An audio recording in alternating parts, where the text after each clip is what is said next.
If you're an author or plan to be one, get excited because this podcast is for you. Book Marketing Mentors is the only podcast dedicated to helping you successfully market and sell your book. If you're ready for empowering conversations with successful marketing mavens, then grab a coffee or tea and listen in to your host, international best-selling author Susan Friedmann. Listeners, I'm excited to share some good news. Podcast Connections is our brand new episode sponsor. If you feel your book deserves more reach but visibility hasn't come easily, podcast guesting can open the right doors. The team at Podcast Connections gets you in front of the audiences who need your message and your expertise. If podcast guesting is something you're interested in, please contact them at podcastconnections.co and tell them you heard about them on the Book Marketing Mentors podcast. And now, let's get on with the show. Welcome to Book Marketing Mentors, the weekly podcast where you learn proven strategies, tools, ideas, and tips from the masters. Every week, I introduce you to a marketing master who will share their expertise to help you market and sell more books. Today, my special guest is Mamie Sanders. She's the founder of MVL Marketing, where she helps authors market their books with smart, thoughtful digital strategies that connect their work with the right readers. With a background in leading digital marketing initiatives at major book publishing houses, she brings a strong understanding of how books are positioned, promoted, and discovered online. She's based in northern New Jersey, where she lives with her husband, their truck-loving toddler, and a good stack of books always close by. Mamie, what an absolute delight it is to have you on the show. And thank you for being this week's guest expert and mentor. Thank you for having me, Susan. This is so wonderful. I'm happy to be here. Yeah, and you and I have spent some time together, and you were kind enough to come and give a presentation and work with my author influencer circle. I feel that this is a great addition to what you do. You've got so much value. So let's talk about something that I know our listeners love knowing about, and that is mistakes. I always like to have that in somewhere, but let's start with that. We can always go up from there. What do you think that many authors get wrong when it comes to book marketing?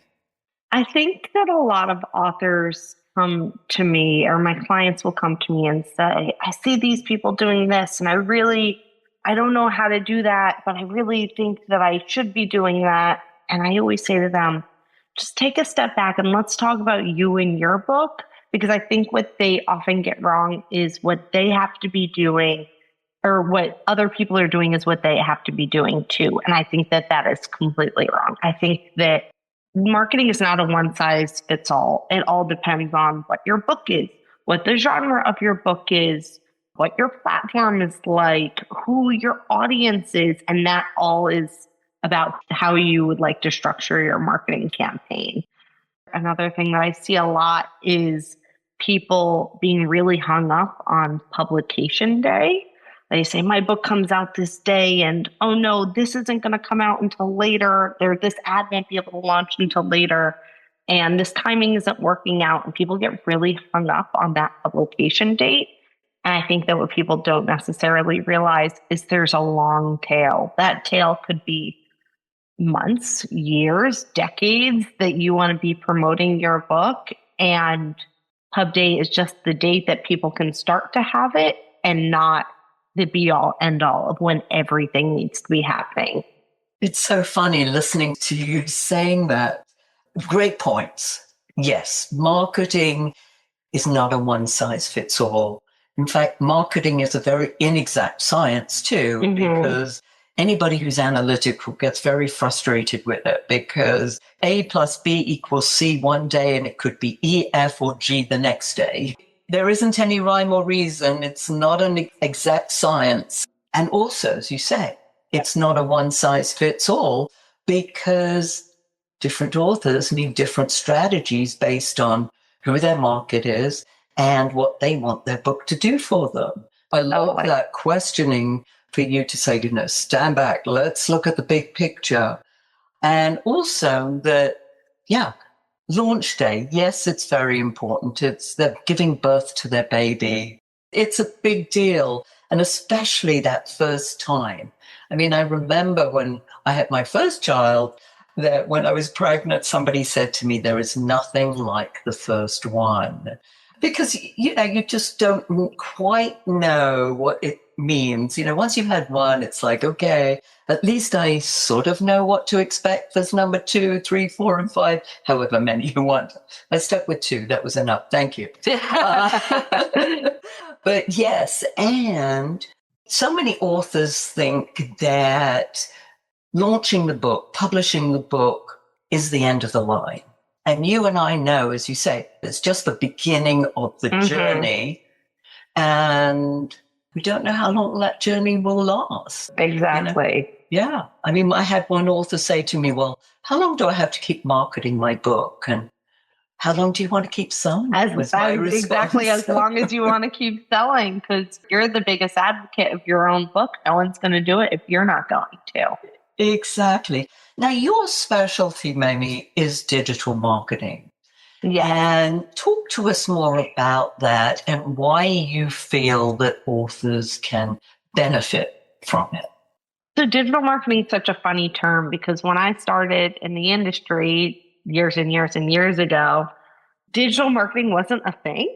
And now I think that digital marketing encapsulates most of what people think marketing is. And yes, that's true. But there's also many differences and many segments and specialties within marketing, within publishing.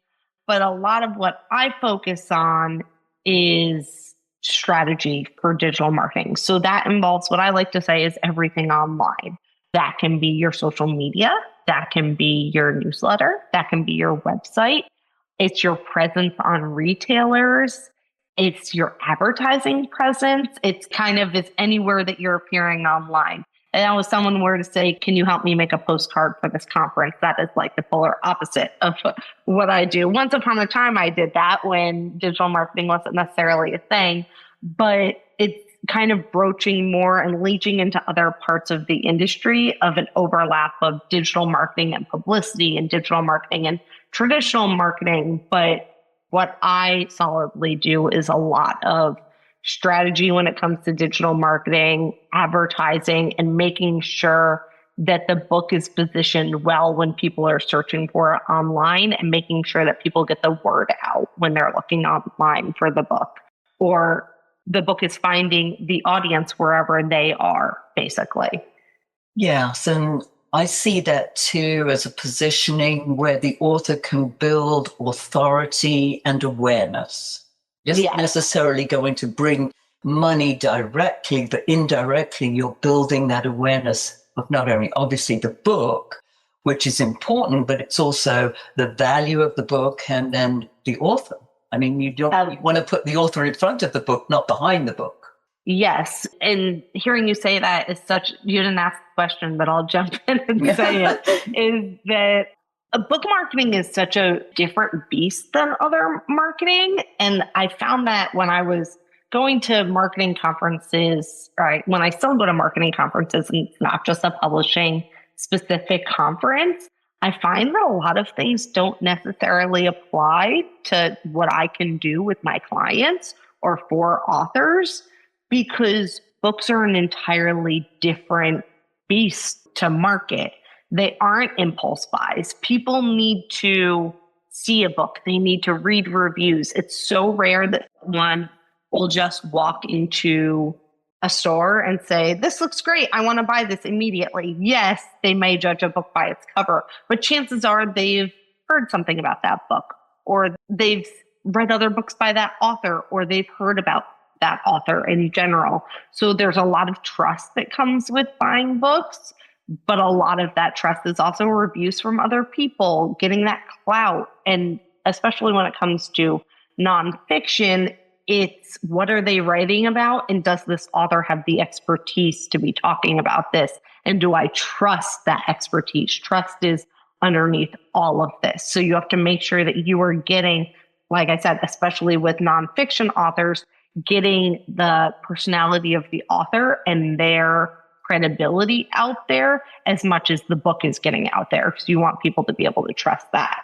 Trust is one of those things. Yes, you have to build it, but you have to make sure that stays, that people feel that they can always trust you.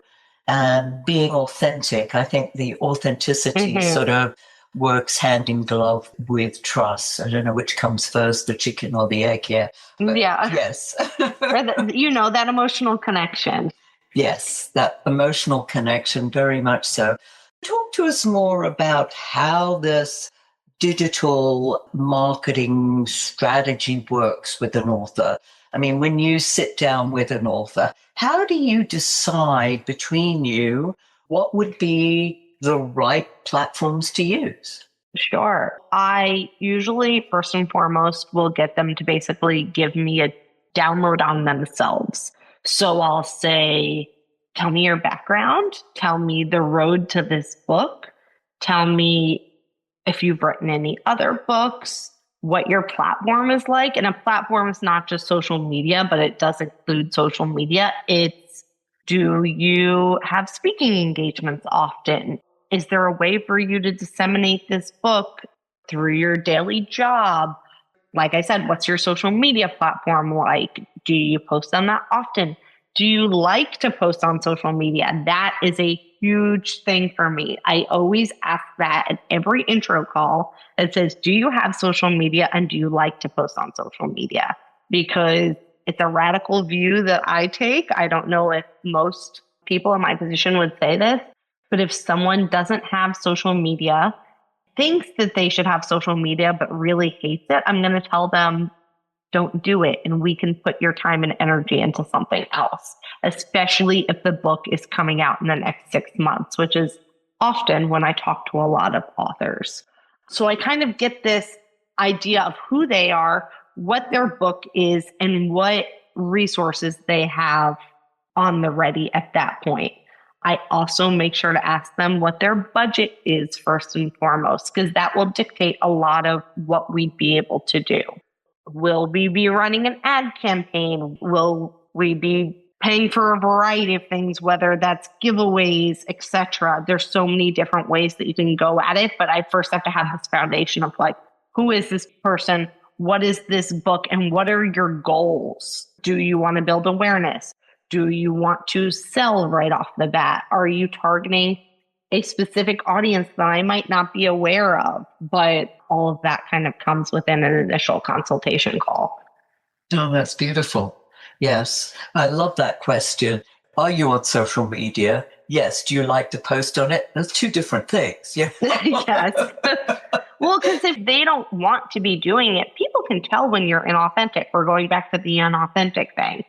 You want people to see that they're enjoying what they're doing on there. And if they're just phoning it in, it's going to be apparent and no one's going to want to follow what they're doing on there. Yeah, I mean, that's a big thing. Now, you talk about the goal and you're talking about, let's say one of the goals are, this is a big one for most authors, and that is, I want to sell books. How do you go about helping them do that? I like to temper expectations first and foremost. Not that I won't help sell books, because of course that's a huge goal of mine always, but awareness comes before sales.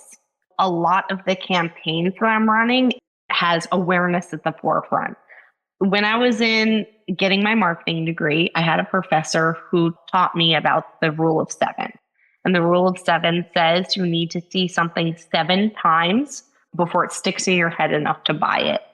I have lived by the rule of 7 for a lot of my career. And the whole point of the campaign is that you're kind of fitting puzzle pieces together to get to that number 7. So they may see your book in a giveaway. You may see your book on a display ad. You may see your book in a newsletter or on a website about books that you really like to read. All things like that. And you're kind of piecing all of this together. And that's kind of where you want to start is to say, like, yes, we want to get to sales. That is a huge thing. But we want to make sure that you're getting out there to show that this is a book worth paying attention to. And then the sales usually come after that. But when I start every campaign, I want to make sure that I'm helping to build buzz for the campaign. So that is usually, like I said, running giveaways, getting the book up on websites like NetGalley to get early readers. We want to get all those early reads in. So when the book is on sale and we are running ads or we're running social media campaigns or the author's posting consistently and getting word out about the book, all that good stuff after the book comes on sale, that when someone goes to the page, they see all these reviews, we're hoping it will lead to that sale. Or if not, it will lead to the awareness that hopefully down the line will lead to a sale after some thought. Yes. Thank you for saying that it builds awareness, that you're looking to build awareness necessary before the sale, because that is so key in this, is letting people know that it's there. Just because you've written a book, and unfortunately too many authors think that, oh, I've written a book, therefore I build it and they will come. And that's not the case most of the time. I mean, if you're a celebrity, it's a whole different ball game there. But that building awareness, that building buzz is critical. And I love that rule of 7. You know, I remember in my marketing class many moons ago, that it was still the same, is that you have to, I call it the dripping faucet. You've got to see those drips in lots of different places in order for the bathtub to fill up. Oh, I love that. We do that in PR. You know, my background is PR and marketing, and then we talk about that many times. And I tell my authors the same thing. And just like you, it's like there's not one thing. Do podcasting, do writing, do, social media, go to conferences, network. I mean, these are all ways of building that awareness, and also part of it, that the authority, that thought leadership. And that in turn should lead to sales and speaking engagements and the opportunity to do coaching, training, consulting, building products, etc. Yes. That's my model. You know that too from I know it. And I'm right there with you, because when I worked in-house, I had such amazing relationships with the publicists that I worked with. And I always tell authors who have the budget to do so that in addition to hiring me, they should also be hiring a publicist, because you kind of need to come at it from 2 different angles for people to, like we said, gain the awareness. And it's a package. You come in as a package with all these people on your team. Yes, it is. This is why the journey just begins once you have the book in hand. Now, one thing you talked about, the time frame. When ideally should somebody come to you to start this strategy building? Well, it depends on what your goals are. Once again, if you want help building your social media platform before your book comes out, I would say up to a year, like a year in advance would be good, because it takes time to build a following and to get that rhythm and get a feel for your social media before the book comes out. But if you have social media, if you're using it, if you have no interest in social media, a really good lead time for me to reasonably have a lead up to a book is about 6 months, I'd say.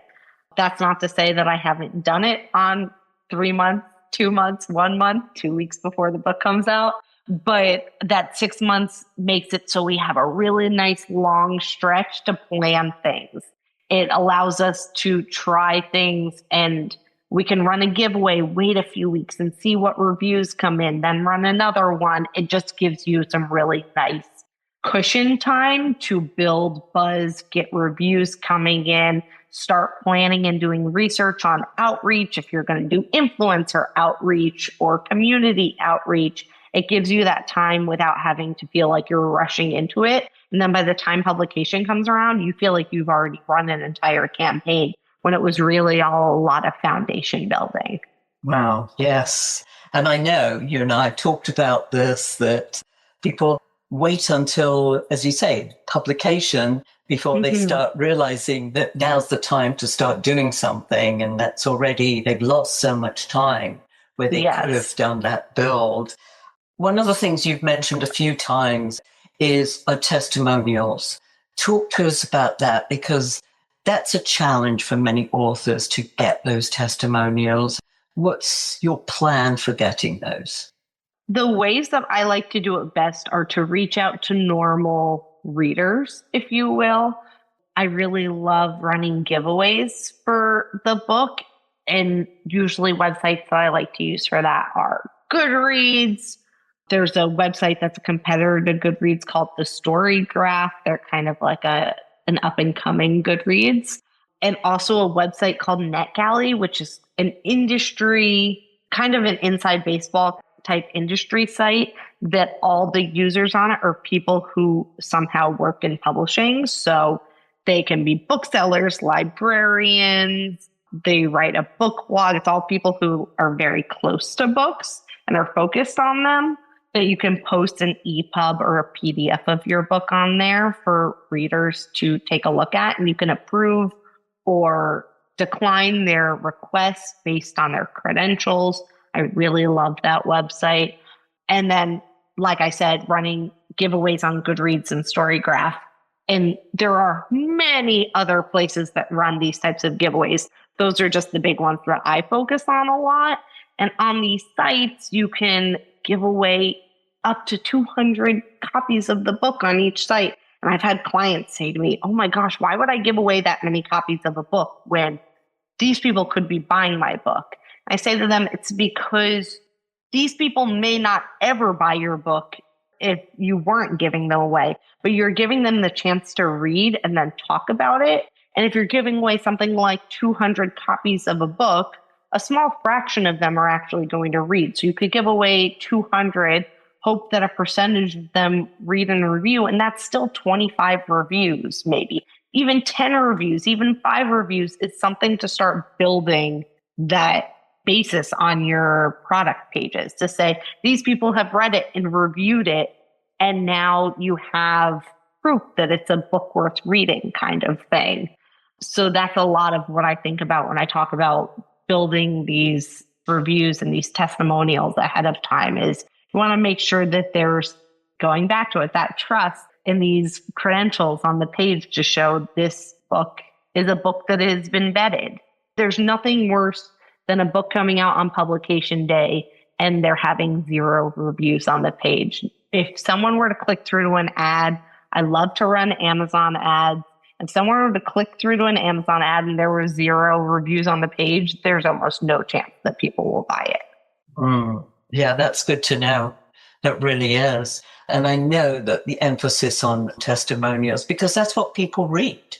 I mean, I know if I go and buy a product on Amazon that I'm going to read the testimonials. And you're right. I often look for the highest number if I'm, comparing products. Yes. One's got 1,000 versus one's got 10. I'm going to go with the one that's got 1,000, even if I don't necessarily read them, especially if it's like a 4.4 or 4.5 review. That, yes, absolutely. I think this is a great segue, Mamie, for you to share with our listeners how they can find out more about you and your services, because you offer something so valuable for authors and you do it for them, which is not what I do. I do it with them as opposed to doing it for them. And so many want it for them. So tell them how they can have this done for them. Sure. They can reach out to me at my website. My website is mvlmarketinggroup.com, or you can find me on LinkedIn. I believe Susan has links to both in the info for the podcast. Feel free to reach out to me. Tell me a little bit about your project. And I offer free 30-minute consultation calls so we can chat about it and see if we're a good fit to work together. Beautiful. Yes, and I will. I have all those links in the show notes, listeners. And as you know, maybe I always ask my guests to leave our listeners with a golden nugget. What's yours? Sure.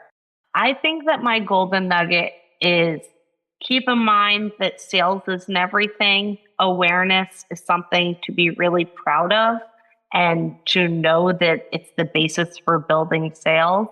And there's also no perfect way to market a book. Don't compare yourself to everybody around you. There is a way to market your book that will be perfect for you and your publication. That is so valuable. Thank you.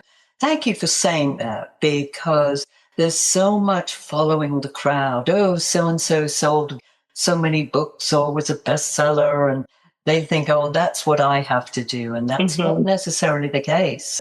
As you know, I mean, I'm very focused on vertical, on niche markets, where I think there's so much opportunity, low-hanging fruit, where you are not up against all the other millions of authors out there, and you can look at where you can be more of a category of one. So yes, Definitely. so valuable. Thank you. This has been amazing, you sharing your wisdom. And listeners, if your book isn't selling the way you wanted or expected to, let's you and I jump on a quick call together to brainstorm ways to ramp up those sales, because you've invested a whole lot of time, money, and energy, and it's time you got the return you were hoping for. Go to bookmarketingbrainstorm.com to schedule your free call. And in the meantime, I hope this powerful interview sparks some ideas you can use to sell more books. Until next week, here's wishing you much book and author marketing success.